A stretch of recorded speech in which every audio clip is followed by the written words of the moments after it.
السلام عليكم ورحمة الله تعالى وبركاته. الواضح في النشاط العلمي للسنة الخامسة ابتدائي الوحدة السادسة. إذن في هذه الحصة لدينا الدرس الأخير في هذه الوحدة، وهو يتعلق الأمر بالشمس مصدر للطاقة.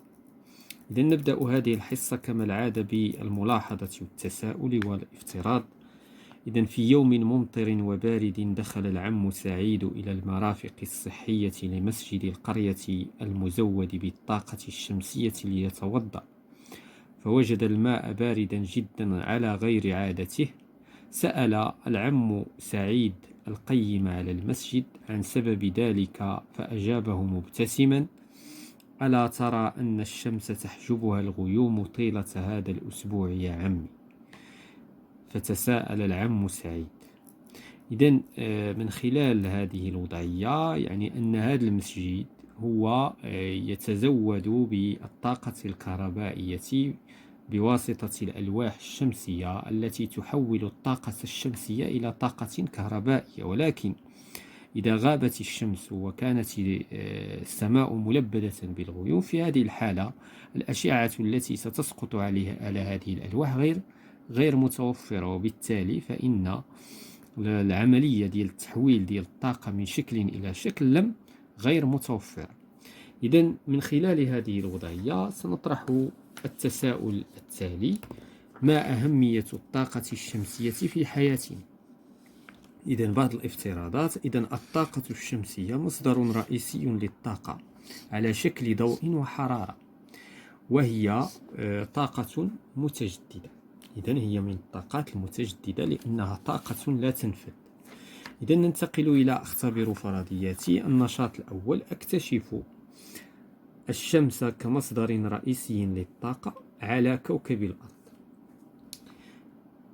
أكتب تحت كل صورة فيما تتجلى أهمية الطاقة الشمسية بتحديد مجال الاستعمال في كل حالة، موظفا الاقتراحات التالية. إذن بطبيعة الحال عندنا مجموعة من الصور. إذن من خلال هذه الصور غادي نحددوا أين تتجلى أهمية الطاقة الشمسية. إذن إضاءة طبيعية نهارا، المنتوجات الفلاحية، طاقة كهربائية، طهو الأغذية، تسخين الماء. إذن هنايا بطبيعة الحال في هذه الصورة هذه عندنا إنتاج الطاقة الكهربائية. إذن إنتاج الطاقة الكهربائية.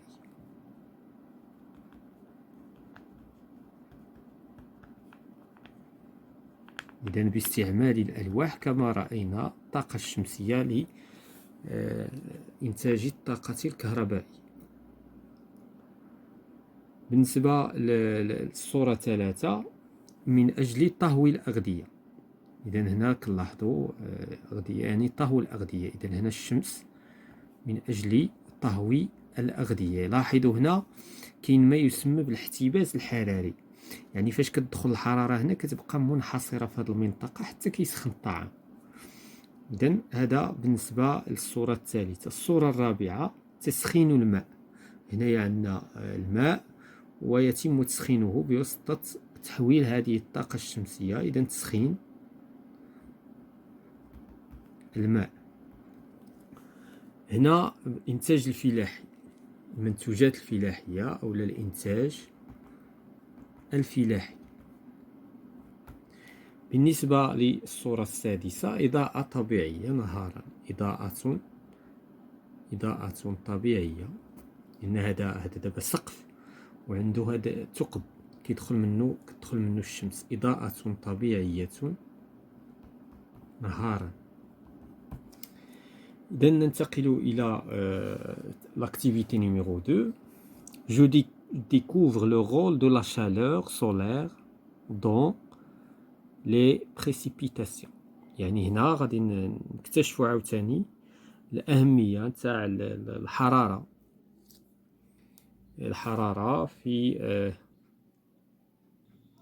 إذن هنايا لي بريسيبيتاسيون هما التساقطات Donc les précipitations nécessitent donc précipitation هنايا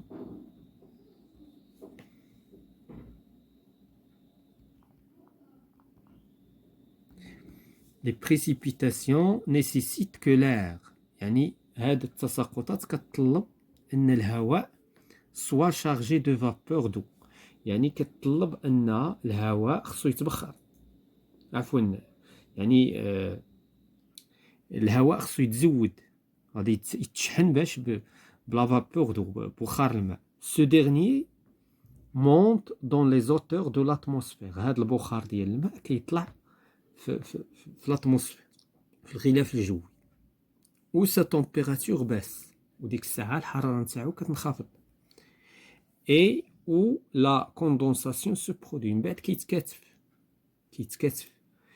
donc la chaleur du soleil la chaleur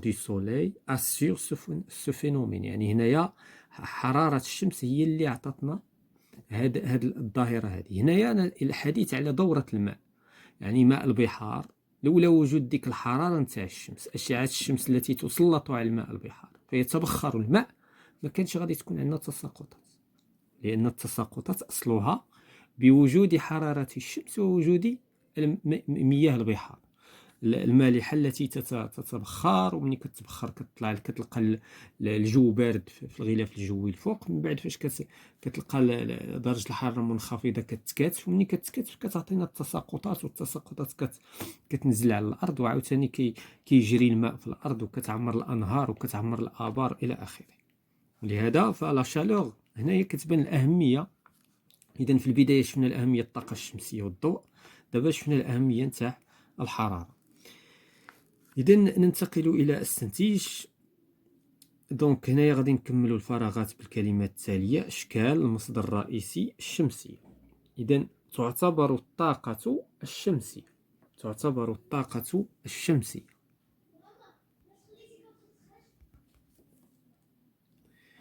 إذا من ضوء وحرارة إذا تعتبر الطاقة الشمسية من ضوء وحرارة إذا أشكال أو المصدر إذن المصدر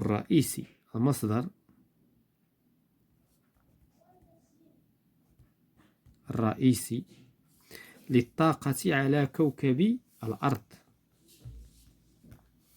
وهي طاقة غير قابلة للنفاذ يعني متجددة يتم تحويل هذه الطاقة بواسطة وسائل تكنولوجية حديثة إلى أشكال أخرى إذا شفنا احنا الأشكال ديال الطاقة في دروس سابقة وقلنا بأن الطاقة لها أشكال طاقة ضوئية طاقة حرارية طاقة كهربائية طاقة حركية إذا كالطاقات الكهربائية والضوئية واستعمالها في مجالات متعددة إذا ننتقل إلى أطبق أولا أحدد المصدر الرئيسي للطاقة على سطح الأرض وأذكر شكلين للطاقة التي يوفرها هذا المصدر إذن المصدر الرئيسي هو الشمس إذن المصدر الرئيسي للطاقة هو الشمس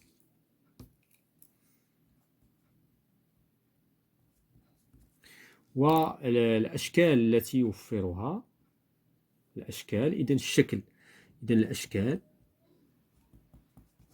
إذن هناك طاقة حرارية وطاقة كهربائية طاقة حرارية وكهربائية.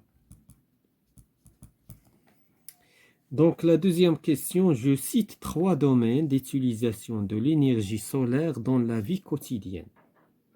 إذا حنا خصنا نعطيو 3 ديال المجالات اللي كتستعمل فيهم الطاقة الشمسية. إذا مثلا donc هنا la question numéro 2. Les 3 domaines d'utilisation, donc on peut utiliser l'énergie solaire dans le chauffage.